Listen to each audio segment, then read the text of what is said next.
歡迎各位又嚟到家國生活，每逢晚上11點至12點喺 FM105.9 廣播。直播室依然有5位嘉賓，多咗一位就 Doctor 聽就湯幼智博士，就環保博士。咁Michael，我哋去到邊度啊？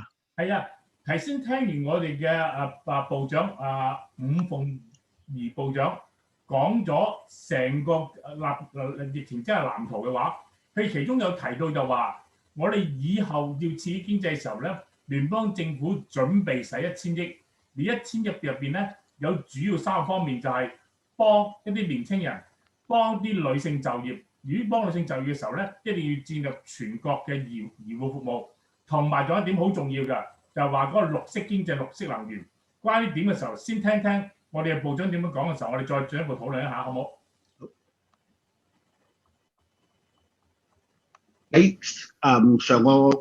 舊年年尾啦，Federal 個 economic statement 講得好清楚，如果嗰個經濟開始 recover 嘅時候，Federal government 會有100個 billion dollars， 即係1000億咧推出嚟咧，係幫助整個加拿大嘅經濟咧重新納入翻正軌嘅。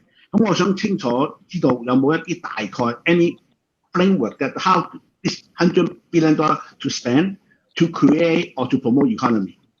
Yeah, that's really important. We wanted to be clear with Canadians that that the work that the government is doing is to support them through this time and to get us on that road to economic recovery, so that Canadians understand that there is that is the direction of the government. We want to be sure that during COVID-19, here's what we actually also saw. We saw the cracks that existed in the system for those that are the most vulnerable, for example, or we saw that that women entrepreneurs, and I'll spend a second here. Women entrepreneurs or female-owned businesses, they wear under normal times wear many hats, and during COVID-19, that many more hats. And making sure that we put a plan together that builds the foundation for universal childcare is extremely important, because it actually contributes to the economic prosperity and the economic well-being of the country. So for sure, we're going to make some investments to ensure that that a national childcare program will be out there, so that we can create greater productivity and among women-led businesses, making sure that there is investments for our young people, and ensuring that there is prosperity and a pathway on recovery for young people, ensuring that there's a green recovery, all of us are looking at how Canada can be even more competitive and continues to be competitive in those areas of the new economy, one of which is fighting climate change, and making sure that in recovery there are initiatives that will help growth in that way. We've already said that we are committed to creating 1 million jobs. We need to create 1 million jobs to be able to get back on that recovery, and to ensure that that Canadians get the jobs that will help the economic growth of our country. Yeah， 我哋講咗好多都係關於 internally 加拿大可以做啲咩嘢咧。其實加拿大係個 trading nation 嚟㗎，我哋嘅出口都好緊要。或者 Paris 咧可以呢個時候咧問問我哋嘅伍部長有啲乜嘢嘢喺 international。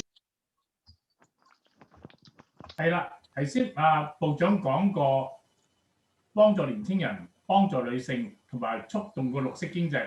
我哋在座入邊有我哋環保專家湯博士，對於伍部長講個綠色經濟咧，你點樣睇咧？聯邦政府做咗幾多，將會做咗幾多？而疫情之下，綠色經濟會起咩作用？會帶嚟一個點嘅經濟復甦咧？湯博士。綠色經濟呢樣咧就係目前嚟講喺全球都係一個比較熱嘅方向，但係我哋亦都係有一啲教訓嘅。咁就較早嘅時候咧，譬如喺奧巴馬年代，美國政府佢又推出一個比較進取嘅 aggressive 嘅綠色能源計劃。咁我哋安省咧上一屆嘅前2屆嘅政府咧，亦係推出過一個綠色經濟同綠色能源法，即係喺11年前2009年，但係執行嘅過程中都係出現咗一啲問題。咁而家我哋嘅聯邦政府推出咧，就係通過呢個綠色經濟去促進呢個經濟復甦咧。佢喺不久前係通過咗呢個叫加拿大嘅基礎設施銀行，就話要投資100個億喺相關嘅領域，其中25個億咧就係用喺呢個清潔能源嗰度，有20個億咧就係用喺嗰個零排放嘅汽車嗰度，咁仲有15個億咧就係用喺啲建築物嘅節能方面。咁當然其他咧仲有一啲錢咧就係投喺我哋嗰個寬帶同埋即係嗰個 wideband 同埋嗰個農業灌溉方面嘅。咁呢個咧主要就係都係講明咗，即係加拿大佢有一個 commitment， 就係話要走呢個綠色經濟呢個道路。咁至於係點樣做咧？咁比較近期咧，我哋睇到一個咧就係加拿大政府推出咗咧，就係喺12月嘅時候，12月頭就推出咗一個叫做加拿大嘅氫能戰略。氫能咧亦係綠色能源嘅其中一種，咁亦係目前全球都比較熱門嘅。即係喺上年6月嘅時候咧，就德國就推出咗一個國家嘅氫能戰略，跟住喺7月咧，歐盟又推出咗歐盟嘅氫能戰略。咁加拿大咧就係12月推出。咁如果你睇下喺亞洲咧，就中國咧，佢目前有10幾個省市咧，都係分別有自己嘅好強大嘅氫能產業嘅發展計劃。即係佢全國性，佢唔係好似我哋加拿大話有一個國家嘅氫能戰略，但係佢咧就係喺好多嘅省市係分別推出咗佢哋各自嘅呢個氫能嘅計劃。咁總體嚟講咧，就係而家你可以講呢樣係一個比較時髦嘅話題。但係實際上咧，亦係好多投資嘅熱點。我哋大家可能接觸比較多嘅咧，目前就係我哋知道特斯拉，佢係純嘅電動車，但係氫能咧就係可以用喺氫燃料電池方面。咁呢個咧可唔可以話係替代咗我哋現在用嘅燃油車同埋電動車？但係佢應該係一個新嘅補充，佢有佢特殊嘅用途。咁以後嚟講咧，喺汽車方面咧，我個人認為都係有三分天下，即係我哋傳統嘅燃油車、電動車同埋氫燃料電池車。咁另外氫咧，就係佢可以做好多嘢嘅，就唔係淨係喺車嗰度。包括日本咧，就好早咧就已經喺度推行要建立呢個氫能經濟、氫能社會，同埋佢已經做咗一個細嘅氫能社區作為示範嘅。咁所以咧，我哋亦係好迫切咁樣咧，想睇下我哋加拿大政府喺呢方面繼續點樣推行啲具體嘅措施，同埋各個省份係點樣各自咧去配合或者推出自己嘅相應嘅計劃啦。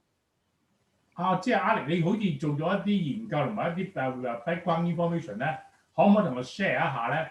伍部長頭先所講嘅3方面咧，有冇啲背景資料可以同我哋聽眾啊觀眾分享一下嘅咧？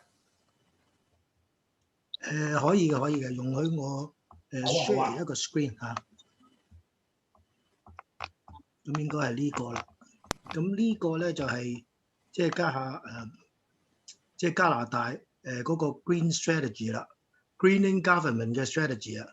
咁你見到咧佢咧就有一個叫 the centre of greening government。咁即係意思話 government 所有嘅嘢就希望咧就循呢個 green 嘅 technology 做起。咁佢另外仲加插咗啲叫 net zero emission by 2050。咁呢個即係早期 announce 咗㗎啦。咁呢個目標咧就同美國拜登嗰個目標都差唔多嘅。咁其實拜登嘅嗰個咧就 net zero emission 咧 by 2035年添嘅，仲 aggressive 啲嘅。咁mobility 同埋 fleet 嘅 test 嘅團隊咧就希望咧就係即係佢會係即係有啲目標要達到。好似如果冇記錯，2030年咧所有嗰啲 fleet 咧就轉晒環保車㗎啦。咁 real property 咧即係政府嗰啲大廈咧嗰啲建築物咧就希望2050年咧全部轉晒 net zero 嘅 net zero emission 㗎啦。咁呢個大致上係佢哋政府嘅 green 政府藍圖。咁但係即係對於加拿大嘅藍圖咧，除咗正話湯有志博士講緊 hydrogen 嘅 strategy 啊，同埋甚至乎 infrastructure bank 嗰10個 billion 啊，咁同埋個 carbon tax， 其實我覺得冇乜實質嘅嘢，暫時仲係好即係好 skeletal。咁啊，或者未必可以揾啊環保博士啊湯 Sir 俾啲 comment。嗱，因為佢政府嘅角度嚟講咧，佢只能夠係一個 framework 嘅啫，佢都係一個框架性嘅。咁呢個咧呢方面咧，一個就係大嘅政綱方面，佢話嗱，我要做呢樣嘢，咁佢就算係一個相應嘅立法咧，咁佢都唔可能係條條非常之仔細。咁呢個咧就係佢立咗呢個方向之後咧，就係以後就要靠呢啲職能嘅部門。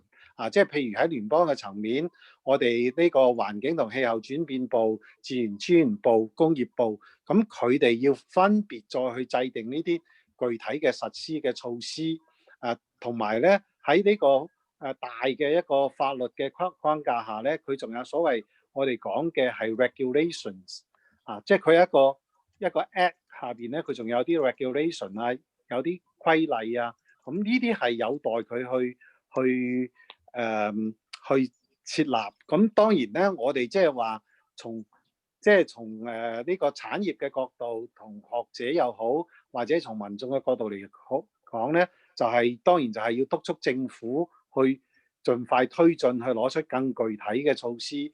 咁同埋而家聯邦做嘅嘢咧，我哋加拿大一個聯邦制咧，好多嘢咧，你都係要同呢個省啊同埋市去一齊去合作啊，同埋好多呢啲環保嘅政策，佢省入邊咧都有好大嘅權限嘅，咁所以就係關鍵就係聯邦政府佢係牽一個頭，係咪可以協調到各個省一齊去做嘢咧？呢個就比較關鍵啦。多謝湯博士，或者我哋可以去第三條問題，就係我哋伍部長對於我哋點樣開拓市場啊，點樣發展我哋國際市場空間方面咧，先聽下伍部長點樣講，然後再進一步討論一下，好唔好咧？好。Thank you, Mr. Ng. One thing I want to mention is Canada is a trading country because 2/3 of our GDP is coming from trading with international other countries. And the number one country is certainly U.S. We export more than 75% of our trading to U.S. And EU is second with 8%, and China is third with 3.9%. Right now, with the new administration from the U.S. coming in, what do you anticipate? Is it going to be a better scenario for us with the less aggressive American first type president in place? Biden will be probably softer and friendlier to Canada, I hope. And that's number one. Number two is because the new administration will focus more in economic, in the green technology, climate change side. That's sort of in line with our government as well, thinking wise. So is there any progress that are being made to that area? And number three is China is a very important subject to talk about because China, we are hoping that China will become one of the trading nation that we have that we can diversify to, because we're selling a lot of natural resources in oil, lumber, and agriculture products, seafood, and so far. And China is one of the countries that can be one of our great buyers. But since 2018, in December, with the Wenmanjiao case, there have been some issues with our partnering in political side, which impact our business side as well. So what do you anticipate that can the government, our federal government, do something to improve the relationship and help the business trading to go back into the former glory? Well, those are really important questions. So let me try to sort of do them one by one. Thank you so much, Absolutely.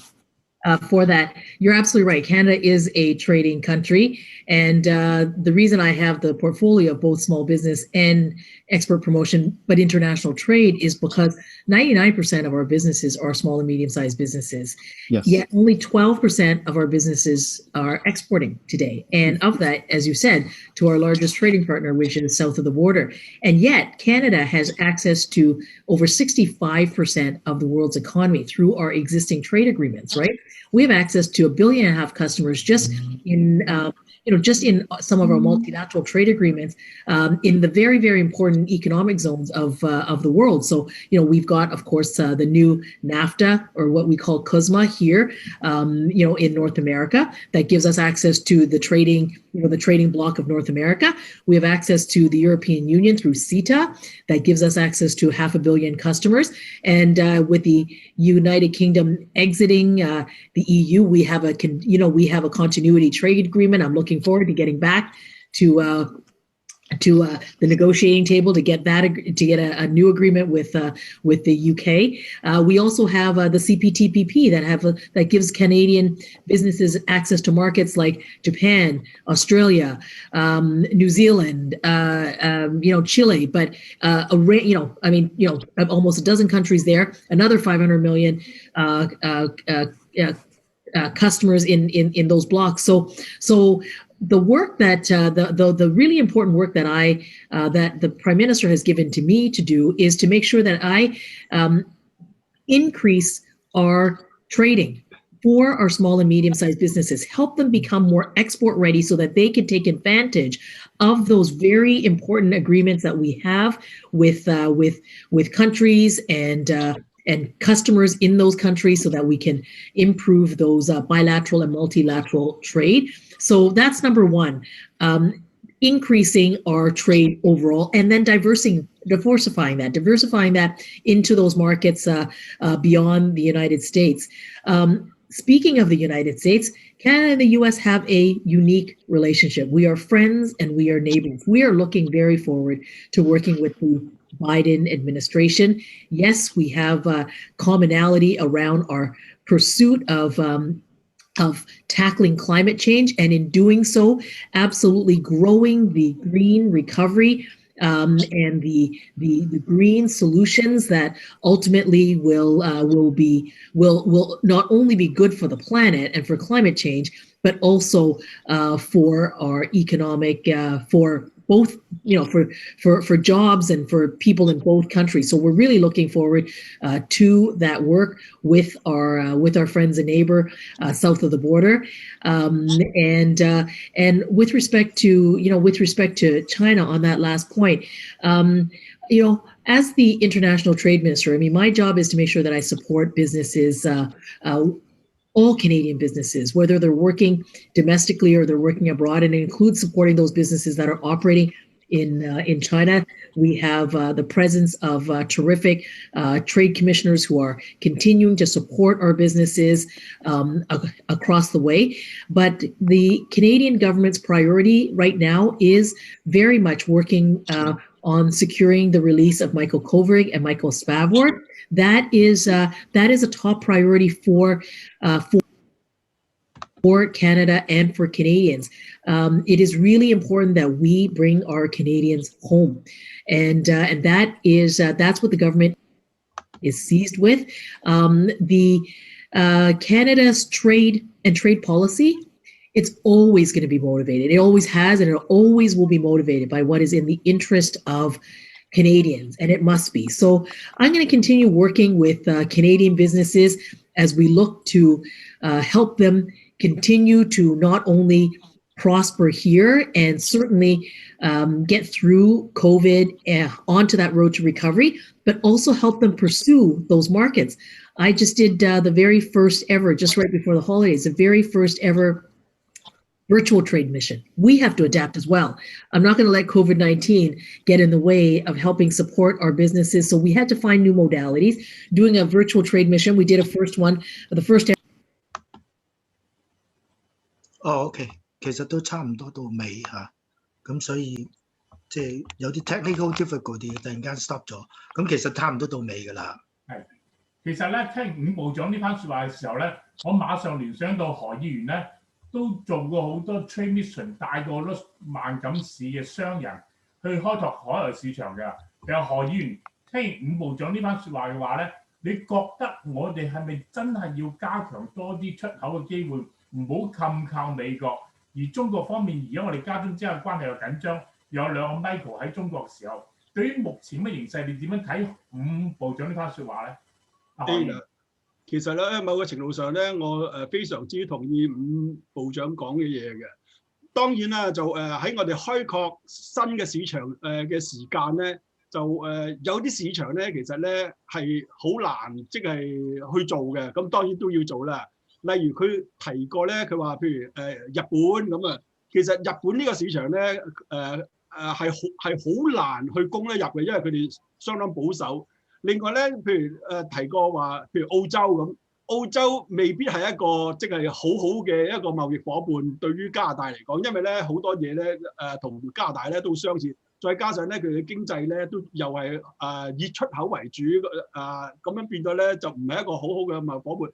但係咧呢樣嘢咧就唔可以令到我哋咧就唔向前看同埋向前行嘅，因為咧我哋太倚重美國呢個市場啊，75%咁呢樣嘢咧，今時今日咧我哋係未遇到真正嘅大困難，但係咧你好難擔保咧就譬如將來有另外一個美國嘅政府咁樣佢個諗法好似過去嘅總統咁樣。如果咧佢用一啲報復性嘅行動去制裁一個國家或者去對付一個國家咧，到時咧我覺得咧我哋咧就已經太遲啦。因為咧睇翻我哋嗰個貿易嗰個情況咧，如果我哋嘅出口咧75%去美國，8%咧去歐盟，歐盟你講緊係27個國家喎，先得個8%啫喎，係8% 啫喎。另外中國一個國家嘅市場咧已經3.94%。我覺得咧，歐盟同埋中國呢個市場咧，係真係唔可以咧係放棄，同埋咧唔可以停落嚟嘅。咁我希望咧就係隨着咧孟晚舟嘅事件咧，喺2021年咧有機會解決咗之後咧，呢個市場咧我哋覺得咧係應該要繼續去加強嘅。咁喺歐盟嚟講咧，咁啊而家咧就歐盟隔離嗰度多咗個英國啦。咁啊其實英國咧又係一個好好嘅市場咧，去俾我哋開拓嘅。咁如果我哋有呢啲咁嘅步驟咧，我相信咧係一件相當之好嘅事嚟嘅。就過去我哋做好多啲 trade mission 啊，其實發覺咧係好有用嘅，因為咧對好多嗰啲其他國家嚟講咧，就係你去探訪佢哋，或者你邀請佢哋過嚟探訪，其實某個程度上咧係一種禮貌同埋一種咧，即係大家咧係認識多咗嘅。咁呢方面咧，其實咧喺呢度咧，我都要多謝阿 Ben 哥，因為咧係過去好多次嗰啲 trade mission 咧，全部都係阿 Ben 做統籌嘅。咁啊，我相信咧，阿 Ben 應該咧要comment 一下呢方面嘅。哇！阿 Ben 哥咁猛㗎！咁 Ben 哥交咪俾你啊！未開咪啊你？阿 Ben 未開咪啊？其實咧，阿 Alan 講得好客氣。萬錦市咧係一個對於做貿易係好有先見遠見嘅一個地方啦。咁所以喺呢個2008年，當全世界都對中國有少少偏見，而當時中國奧運嘅時候，個個國家都話唔去參加奧運會嘅開幕禮嘅時候咧，我哋啱啱當年我哋嘅總理就有嚟參加咗華商會舉辦嘅一個晚宴。咁喺個晚宴上咧，我將我本來要講嘅講詞咧劈咗，我就講我哋一定要去衝出離開，淨係同北美做生意，因為啱啱金融風暴完咗。咁所以喺分別喺2010、2015咧，我哋都有同咗不同嘅市長去中國訪問。其實去做商貿團，雖然今時今日大家見到啦，我哋用科技可以將全世界都好容易咁拉埋一齊，但係所有嘅真正嘅 deal 係要見到人握手。其實傾嘅嘢，當你將一個 deal 真正落實嘅時候，唔係話你傾嘅條件有幾清晰，或者要傾嘅嘢傾得幾詳細，係大家個信心喺邊度，同埋尊唔尊重。咁所有嘅大型嘅活動都係需要大家互相認識，有認識先有了解，了解先至有信任，有信任先至有成。有某大演說公司嘅廣告。喂，其實我想喺度加插一句，想問阿湯 Sir，湯 Sir 做好多即係中國嘅貿易嗰啲嘢嘅。其實你而家見到即係近期我哋嗰個即係中加貿易係咪有減退，定話即係其實 life goes on，只不過有部分譬如花籽油啊或者 lobster 就有少少 setback， 其他嗰啲即係照常正常運作嘅。嗱，其實我咧係同中國大陸咧有不少嘅交流，但係咧貿易方面咧都唔係我自己唔係做太多，即係我唔係呢方面嘅專家。咁首先我頭先我同意阿何議員講嗰幾點啦，即係呢個分析，的確咧就係話我哋加拿大如果係75%係同美國，咁呢個咧就係風險好大。但係咧，如果我哋講翻而家同中國咧，我個人嘅睇法係今年即使我哋可以解決咗孟晚舟嘅問題，但係嗰個傷口相對嚟講都比較深嘅，即係雙方嘅民間咧都係有一定嘅呢個情緒喺嗰度，咁所以咧3-2年咧，我諗都未必可以翻到好似以前咁嘅友好嘅水平。但係當然呢個咧指嘅係一個係聯邦政府層面同中國中央政府層面嘅交流咧，係目前係比較困難。但係喺呢個省呢個層面，同埋喺市嘅層面，同埋民間呢個層面咧，的確係好多嘢可以做。咁以前我哋安省、BC 同埋 Alberta 咧都有貿易代表喺中國嘅。咁但係最近咧呢個 Nova Scotia 咧，佢嗰個省長咧亦係同湖北咧就又簽咗呢個協議。咁最近呢1-2年咧，就係 Nova Scotia 咧喺中國嗰邊咧係好受歡迎嘅。佢個省包括佢個省長咁其實仲係有好多嘢可以做，即係從省同埋 municipality 市呢個層面，同埋我哋個人。咁關於你頭先提到嗰個具體嘅一個貿易上嘅問題咧，的確咧，其實而家咧我都不斷收到國內啲人，包括你話買豬肉啊、買油菜籽啊、買油菜籽油啊、海鮮啊，都有好多呢啲咁嘅 inquiry。實際上咧，有啲我哋加拿大嘅產品咧，佢中國冇直接進口嘅時候咧，只不過係益咗個中間商嘅啫。因為咧就係話譬如我哋啲油菜籽油咧，可能唔係直接出咗口去中國，而係經過咗第三方再轉去中國。咁總嘅嚟講，可能我哋加拿大俾人壓咗啲價，中國嗰邊咧又貴咗啲，咁就益咗人哋第三方咯。所以我哋因為時間關係，我想停一停，就係我想聽一聽最後臨尾嘅時候咧，阿 Jeff 咧點樣睇我哋拓展出海外市場？特別咧，我知道你喺歐盟嘅英國方面都有做咗少少啲 research 嘅話，如果你真係要開拓歐盟或者英國市場嘅話咧，你亦點樣睇咧？或者開拓海外市場你點樣睇咧 ，Jeff？ 1分鐘到就唔好咁多。OK，good。嗱，時間有限，所以我俾一個例子咧。頭先伍部長佢講咗有幾個唔同我哋嘅 trade agreement， 咁但係加拿大咧，其實係我哋個 economies of scale 同埋係唔夠，同埋我哋個 labour cost 咧其實係太貴。咁如果政府有一樣好簡單嘅就係運輸費用，如果你上網去 AliExpress 啊或者 Amazon 買嘢咧，佢哋嘅運輸費好低。但係如果你喺加拿大做 export 做出口嗰陣時咧，我哋嘅 labour cost 人工好高啦，運輸費亦好高，所以我哋未必能夠可以，如果係冇政府去 subsidize 我哋呢一方面，尤其是運輸嗰方面，好難去喺個國際市場競爭去做出入口生意。咁所以係淨係美國，因為美國近啲嗰個 transportation 比較平。咁家時間就即係去到最尾聲啊！咁我哋有啲即係 Marian 嘅即係 say goodbye 咁，我俾你播埋佢啦。So much, Minister Ing. I know your time's almost far more than you're generous to us this time to on the show. So thank you for joining us today. Thank you so much. And hopefully that in the future, if you have time, we can share your insight about our Canadian economy and especially on the small business side. Thank you so much. Yes, I'm very looking forward to that. Thank you, Pius. Thank you, Ben. Thank you. It was really wonderful to be here, and I would always welcome coming back. So thank you. Thank you for joining us tonight. So we appreciate. So come back more. Thank you, Mary. All right. Bye-bye. Okay, bye-bye. Okay, bye-bye. OK，咁其實我哋都到尾聲啦，咁不如即係唔該晒咁多位，咁可能即係一陣間我哋可以繼續留低再傾。好，拜拜咁多位。拜拜，拜拜。